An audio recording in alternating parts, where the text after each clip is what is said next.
Hello friends, welcome back to my channel. আশা করি সবাই ভালো আছো, আমিও ভালো আছি। তো বর্ষাকাল পড়ে গেল।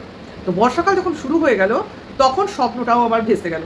অর্থাৎ ভেবেছিলাম বর্ষাকালে পুকুরে জল বেশি হবে, মাছের পোনা ডিম এসব ছাড়বো, তারপর বড় বড় মাছ জন্মাবে, অর্থাৎ মাছ চাষ করে যেরমভাবে বিক্রি করতে পারবো ভাই সেরমভাবে নিজেরাও খেতে পারবো। ঠিক আছে, কিন্তু ওই যে বলে না একটা কথা, কপালে না থাকলে ঘি ঠকঠকালে হবে কি, অর্থাৎ কপালটাই যেখানে ম্যাটার করে সেখানে পুকুরের স্বপ্ন তো আপাতত গয়ঙ্গচ্ছ। দেখা যাক মেশিন আর আসে নাকি, আর সামনেই পুকুরে জল জমে নাকি। ঠিক আছে, সবটাই আমাদের দেখাটাও তো কপাল, তো দেখতে পাবো কিনা সেটাও আমাদের কপালেরই ব্যাপার। তো আগে যে ভেবেছে তার কপালে ঘিটা আসুক, তারপর আমরা সেই ঘিয়ের আস্বাদ নেব। ওকে, তো চলে আসি ভিডিওর মধ্যে। বেচুকে নিয়ে দুদিন ধরে ভিডিও করা হয়নি, কেন না ভিডিওতে সেরকম কিছু পাইনি। সোজা কথা, দেখো বললে তো অনেক কিছু বলা যায়, মানে অনেক খুঁচিয়ে খুঁচিয়ে ঘা করাই যায়, কিন্তু শুধু শুধু ঘা করে তো ওই আবদাটা তো কিছু করার নেই, ও তো বোধই নেই, ওকে বলেও কোনো লাভ নেই। দেখো না কীভাবে বোধের অভাব, সেটা তোমাদের প্রতিটা কথার মাধ্যমে বুঝিয়ে দেবো। একটা মানে পূর্ণবয়স্ক, একটা মধ্যবয়স্ক ছেলে যার কিনা বিয়ে হয়ে গেছে, যে বউ ধরে রাখতে পারেনি সে তো ছেড়ে দাও, মানে যে স্বামী নিজের স্ত্রীকে নিজের কাছে রাখতে পারেনি তার মানে তার কোনো ক্ষমতাই নেই। সোজা কথা, মানে সে পুরুষ নামের অযোগ্য। কাজে সেই পুরুষের যখন বউ চলে যায় তারপরেও সে তার এক সন্তানের বাবা হিসেবে নিজেকে প্রতিষ্ঠিত করতে ভালোবাসে, তারপর ছেলেকে অমুক করবো তমুক করবো এইসব বলে দর্শকদের ঠকায়, আদতে কী করবে সে তো তোমরা বুঝতেই পারছো। নিজে যেটুকু হতে পেরেছে ও সেটুকুই করতে পারবে, তার বেশি ওর ক্যাপাসিটি নয়। তো সেই জায়গা থেকে এখন ছেলের ভাগ্য দেখো, আমরা বলছি মানে ছেলে কিছুই হবে না তা তো নয়, ওর ভাগ্য দিয়েও হলেও হতে পারে, সেটা একমাত্র ভগবান জানে। তো সেইটা আমাদের জানার জন্য তো বেশ কিছুদিন ওয়েট করতে হবে। যাই হোক, সেটা কি হবে না হবে সে তো ভবিষ্যৎ বলবে, আর আমরা আমাদের মুখ দিয়ে সেটা বলবো কিনা সেটাও একটা বড় কোয়েশ্চেন মার্ক হয়েই থাকবে অতদিন অবধি। তো সেই কথা ছেড়ে দাও, কিন্তু এই যে কেন আমি আবুদা বললাম, দেখো সব সময় বলে যাচ্ছে আমি বিজনেস করবো বিজনেস করবো, তো বিজনেস করবো কি বিজনেস করবো একাই জানে, আমাদের সঙ্গে তো আলাপ আলোচনা করেনি। তাহলে আমি যদি জানি আমি এই জিনিসটা করবো তাহলে সেইভাবেই এগোবো, অর্থাৎ আট ঘাট নেমে এগোবো। তার মানে ও আট ঘাট কিছুই নামিনি, কোনো বিশেষ মাথার সঙ্গে আলাপ আলোচনা করেছে, সে বলেছে তুমি করো, ও করতে শুরু করে দিয়েছে। এইবার এই কাজটা করতে গেলে যে কোনো বাধা বিপত্তি আসতে পারে সেটা চিন্তা করেনি। আচ্ছা, সেটা যখন চিন্তা করেনি আবার বিপদে পড়েছে, তখন সেটাকে নিয়ে সেখান থেকে বাঁচার প্রচেষ্টা করেও বাঁচতে পারছে না।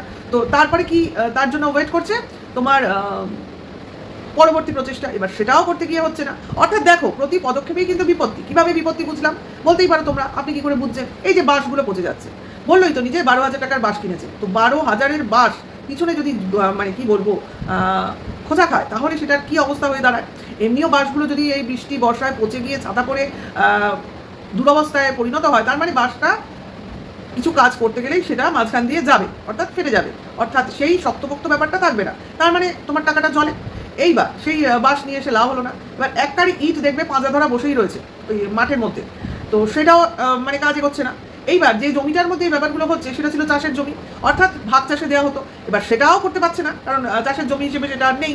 তার মানে বুঝে দেখো এ কীরকম আবদা। আবারও বলবো যে সব কিছুই করবো ভাবে, কিন্তু না ভেবে ভাবে যে এটা আমি করতে পারবো কি না, বা এটা আমার দ্বারা হবে কি না, এই কিনাটা ওর মাথায় আসেই না।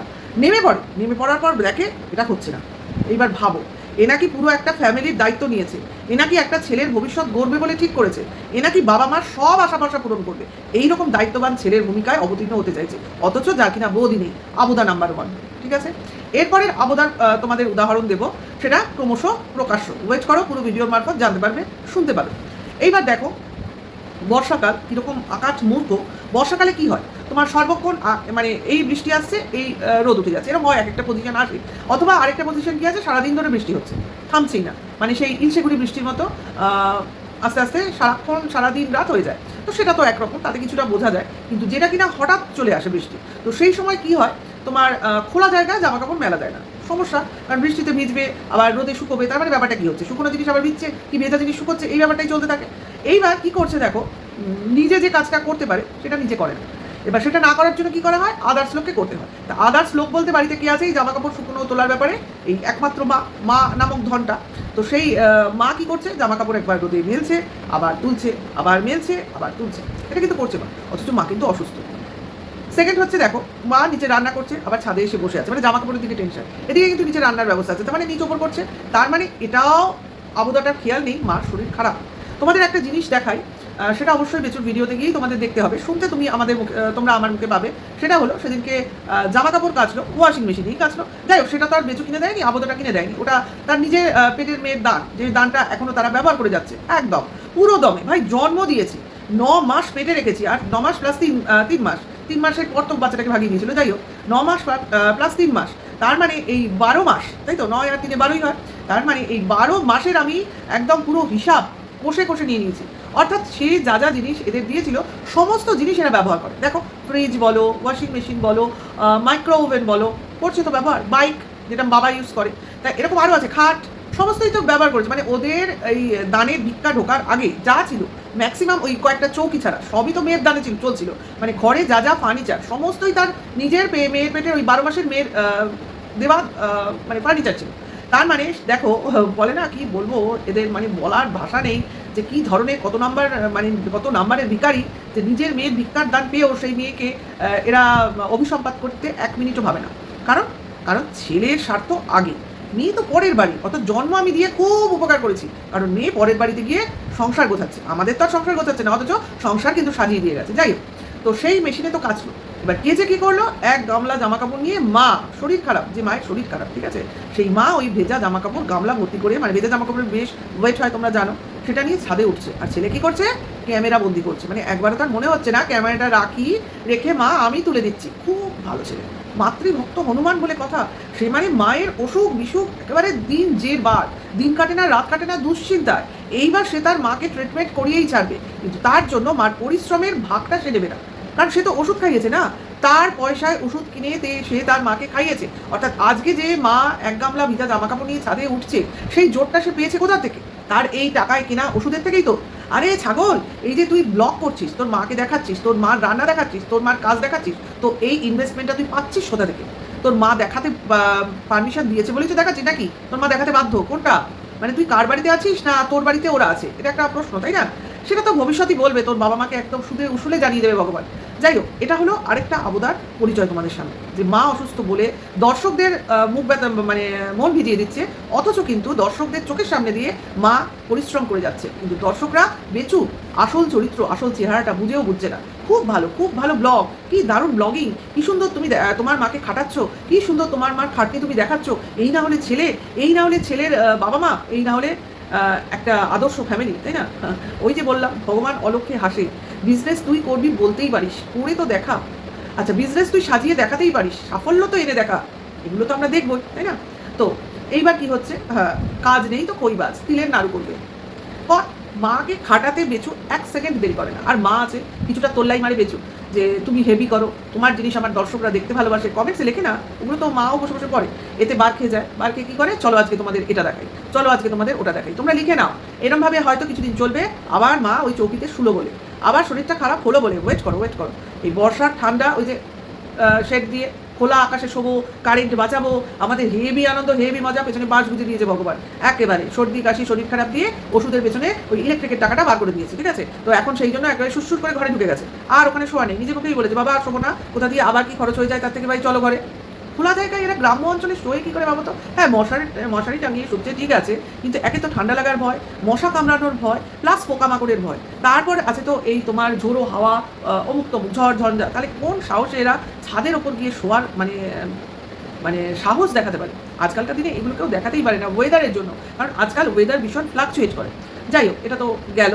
তো বেচুর তো মন খারাপ, বুঝতে পেরেছো, সবাই জানতে পেরেছো টাইটেলের মাধ্যমে, ভিডিওর ভেতর না ঢুকলেও, যে কুকুরের কাজ স্থগিত হয়ে গেছে। অর্থাৎ যে মেশিন পাঠিয়েছিল মেশিনের মালিক, তার মেশিনটাই বিক্রি করে দিয়েছে। না, এবার বেচুর কুকুর কী করে তৈরি হবে? এইটা কিন্তু বেচুর সঙ্গে ভগবান সবসময় না ইনসাফি করে। এই যে বাড়িটা তৈরি হচ্ছিল, এই যে তার বউ এই বাড়ি তৈরির প্রধান কারিগর ছিল, অর্থাৎ অর্থ উপার্জন। ঠিক যখন বাড়িটার ঢালাই শেষ হলো, বাড়িটা সেজে উঠবে করছে, ঠিক সেই সময় ওটা বাড়ি থেকে বেরিয়ে গিয়ে নিজের বাপের বাড়িতে উঠলো। তাহলে এইটা ভগবানের না ইনসাফি ছাড়া কি? এই যে পুকুরের কাজ শেষ অবমুখে মেশিনের মালিক মেশিনটা বিক্রি করে দিল। তারপরে একই তো ব্যাপার হচ্ছে, অর্থাৎ অ্যাকচুয়ালি বেচুর সবসময় তীরে এসে তরিটা ডুবে যায়। এবার সেই তরি বাঁচাবার জন্য অনেকেই হাত বাড়ায়, এই হাত বাড়িয়ে তরি তোলার চেষ্টা করে, কিন্তু যারা তরি তোলার চেষ্টা করে তারা চেষ্টা করে ওই তরির ভেতর যা মালকড়ি আছে সেগুলোকে বাজেয়াপ্ত করার, অর্থাৎ বেচুকে বাঁচাবার একটা মুখোশ পরে বেচুর থেকে ফায়দা লোটার জন্য মোটামুটি সবাই তৈরি থাকে। তো বেচু এবার পুকুরের পেছনে কে এসে বেচুকে পুকুরের ব্যাপারটা থেকে তুলে দাঁড় করায় বা বেচুকে কে বাঁচায় সেটা দেখবো তো আমরা। তো আমি এর সঙ্গে এটাও বলবো, বেচু সাবধান, এইবারের আর কিন্তু অন্যের ফায়দা লুটাতে যেও না, এবার নিজের জিনিসটা ভালো করে বুঝে নাও, ঠিক আছে? কারণ সত্যি কথা বলতে কি, হ্যাঁ বেচু নিজেও সেটা বুঝেছে, তার জন্য বলছে যে আসল মালিকের সঙ্গে ঝামেলা করে কি হবে, একজনের সঙ্গে যখন কথা হয়ে গেছে তার মানে তার মাথায় হাত বুলিয়ে হলেও আমাকে তাকে দিয়েই কাজটা করাতে হবে, কারণ ঝামেলা ঝঞ্ঝাট আর ভালো লাগে না। এটা কিন্তু থেকে শিখেছে বেচু, ঠিক আছে?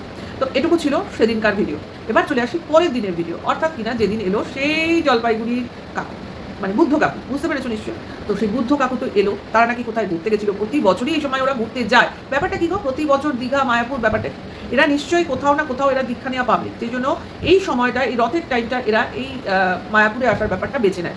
তারপর সেখান থেকে দীঘা যায় ঘুরে টোরে। তো এবার তারা একা আসেনি, আরও কয়েকজনকে নিয়ে এসছে, তো শুনলাম 7 জন।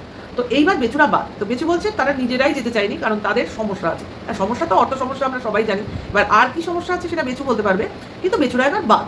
তো এরা যারা এলো তারা কিন্তু বেচুদের বাদ দিল না। কিভাবে বাদ দিল না? তারা তো ঘুরলো, তাদের মতো মজ মজলিশ করলো, কিন্তু ফেরার সময় বেচুদের বাড়ির আতিথেয়তাটা নেওয়াটা ভোলেনি। অর্থাৎ বেচুদের বাড়িতে এসে এক রাত্রি হলেও তারা বাস করার ইচ্ছা প্রকাশ করেছে। তো এরা মহানন্দ, অর্থাৎ এরা ভাবলো আমার আত্মীয় স্বজন, মানে কাছের আত্মীয় স্বজন আমাদের বাড়িতে আসতে চলেছে। তো তার জন্য জোগাড় যন্ত্র চললো কিন্তু 2 দিন ধরে, তোমরা দেখবে দোকান বাজার সমস্ত কিছুই হচ্ছিল। এইবার কি রান্নাবাটি হয়েছে সেটা কিন্তু বেচু দেখায়নি, একটু খেয়াল করে দেখো কি রান্নাবাটি হয়েছে সেটা সেভাবে বেচু দেখায়নি, কিন্তু মা সব করে রাখছে, কারণ মা রান্না করে রাখলে কাকুদের সঙ্গে বসে একটু গল্প করতে পারবে, তো সেই জন্য রান্নাবাড়ি রেডি। তো সেটা ঠিক আছে, সেটা আমাদের ভিতরের ব্যাপার, না দেখালে কেন বলবো, অত হ্যাংলাও আমরা নই। কিন্তু ব্যাপারটা হচ্ছে ভাই, তোমার মা না অসুস্থ, যে কিনা 2 দিন আগে ঘরের ভাতটাও ফোটাতে পারছিল না, খুবই কষ্ট, খুবই শরীর খারাপ, খুবই অসুস্থ। কি করি ভাব, ওখানে যাব সেখানে যাব, চেক আপ করবো, এত ওষুধ তত ওষুধ, অনেক কিছুই। তো সেখানে মাকে দিয়ে এতগুলো লোকের রান্না করা, অর্থাৎ নিজেরা 4 জন প্লাস আরও 7 জন এলো, 7 আর 4 11 জন। 11 জন মেম্বারের রান্না করা, তাদের খেতে দেওয়া, তারপর নিশ্চয়ই তার বাসন মাজা থাকবে। তো একটা অসুস্থ মহিলার পক্ষে এতগুলো লোকের আতিথেয়তা করা খুব ইজি। তো এই কাকুদের বলবো, এরা তো নিশ্চয়ই এদের ব্লগিং দেখে, অর্থাৎ এরা ইউটিউব থেকে এদের পরিচিত, নিজের তো লোক নয়, তাই তো নিশ্চয়ই ব্লগিং দেখে, অবভিয়াসলি এদের ভিউয়ার্স। তো এরা তো আগে জানবে মা সুস্থ না অসুস্থ, তাহলে এরা কি করে অ্যালাউ করে ভাই তোমার মা আমাদের জন্য রান্না করবে? তাহলে এখান থেকে আমাদের বুঝে নিতে হবে, হয় মা অরিজিনালি অসুস্থ, অথবা আমাদের ফেক অসুস্থটাকে আসল অসুস্থ বলে চালানো হচ্ছে, অর্থাৎ আমাদের ঠকানো হচ্ছে। কারণ আমার মনে হয় এই জলপাইগুড়ির কাকু কিন্তু খুবই সংবেদনশীল, আমরা দেখেছি সব সময়, যে কারোর বিপদে উনি এগিয়ে আসেন বিপদ থেকে তাকে উদ্ধার করার জন্য। যেমনভাবে বেচু যখন তার বউকে হারিয়ে বিপদের মুখে পড়েছিল, তখন সেই বউকে ফিরিয়ে দেওয়ার একটা পণ নিয়েছিল এই বাপ কাকু, কিন্তু কোনোভাবেই সেই পণটা উনি ফুলফিল করতে পারেননি। অথচ আমরা কিন্তু জানি না এই কাকু টিনুদের বাড়িতে গিয়ে কি কথা বলেছিল, আমরা কিন্তু শুনিনি, আমাদের কিন্তু শোনানো হয়নি, ঠিক আছে? তো সেই জন্যই বলছি, অনেকেই বলে আমি অমুক করবো, আমি তোমাদের সমস্যা মিটিয়ে দেবো, তোমাদের মিলিয়ে দেবো, অমুক করবো তমুক করবো, কিন্তু আদতে তারা কি প্রকৃতপক্ষে চায় সেটাও তো দেখা, সেটাও তো জানা, তাই না? থাকে এরকম দেখবে। আর আমি মনে করি যে কোনো সম্পর্কের মধ্যে, অন্তত দাম্পত্য সম্পর্কের মধ্যে যদি তুমি তৃতীয় কোনো ব্যক্তিকে প্রায়োরিটি দাও, তো সেই তৃতীয় ব্যক্তি অনেকাংশেই তোমাকে কিন্তু বাঁশ দেয়, তোমার ভালো চাইবে, এটা কিন্তু অনেকেই চায়, ঠিক আছে? তো সেই জায়গা থেকেই বলছি যে এই কাকুর ব্যাপারে আমার একটুখানি সন্দেহ আছে, কারণ সম্পর্কটা অন্য কেউ ঠিক করতে পারে না, এ ঠিক করবে বলে লাভ মেরে চলে গেল, কিন্তু চলে যাওয়া উচিত ছিল অন্তত বেচুকে নিয়ে, যেটা কিনা এরা করলোই না। এটাই তো করা উচিত ছিল, এদের তো এটাই সদ্বুদ্ধি দেওয়া উচিত ছিল যে ভাই আমি তোমার জন্যই কথা বলতে যাচ্ছি, তুমি আমাদের সঙ্গে চলো। কি বেচুর বাবা মা চলুক, কেউ চলুক, ওই পক্ষ থেকে কেউ এলো না, একটা কোথা থেকে কোন উটকো লোক এসে তাদেরকে নাকি মেটাতে শুরু করে দিল। এটা কি সম্ভব হয়? এটা কি সম্ভবপর জিনিস? সম্ভবপর জিনিস নয়। যাই হোক, বেচু যতই বলুক, বলাবার জন্য বলে, বা বলতে পারো ভিউয়ার্সে দেখানোর জন্য বেচুই হয়তো পাঠিয়েছিল, সে জানতোই ভালো করে যে এরা বললে কোনো কিছুই হবে না যদি সে নিজে না বলে। যাই হোক, সে তো অনেক কথা, সে নাকি নিজেও বলেছিল, তাও হয়নি, কিন্তু যখন বেচু বলেছিল তখন কিন্তু কেসটা অনেক কেচিয়ে গেছিলো।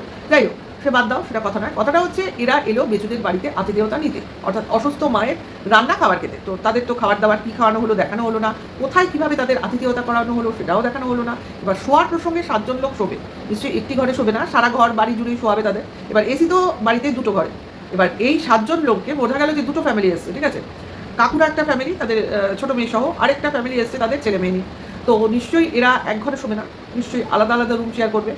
তাহলে দুটো এসি রুমে কি এদের ছেড়ে দিয়েছে, আর এরা কি নন এসি রুমে এই দিন গুজরাট করেছে? হলেও হতে পারে, কারণ এই গরমেও ছাদে দেখলাম একটা লেপ শুকোতে দেওয়া হয়েছে। কেন বুঝলাম না, লেপ দুপুরবেলা ছাদে শুকোতে দেবে কেন? অর্থাৎ রোদ লাগাচ্ছে।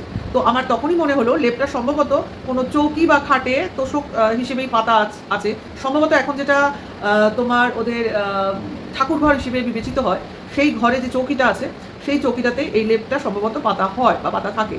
তো হলেও হতে পারে যে ওই ঘরে হয়তো এরা নিজেরা এখন শিফট করবে দুটো এসি রুম মধ্যে দিয়ে, অথবা এটাও হতে পারে যে হয়তো একই রুমে লেপ দিয়ে তোষক হয়তো বেশি নেই, লেপ তোষক দিয়ে মেঝেতেও একটা বিছানা করা হচ্ছে, এটাও হতে পারে। ঠিক আছে, আচ্ছা বাই দা বাই, এখানে একটা কথা বলি, যখন এদের নিজেদের রক্তের সম্পর্কে লোকজন আসে, যেমন কিনা বাইরে থেকে এদের নিজেদের কাকা কারোর ছেলে ভাই আর কি এসেছিল, তখন কিন্তু এদের নিচে এদের ওই পুরনো রুমেই শোয়া বসার ব্যবস্থা করা হয়েছিল।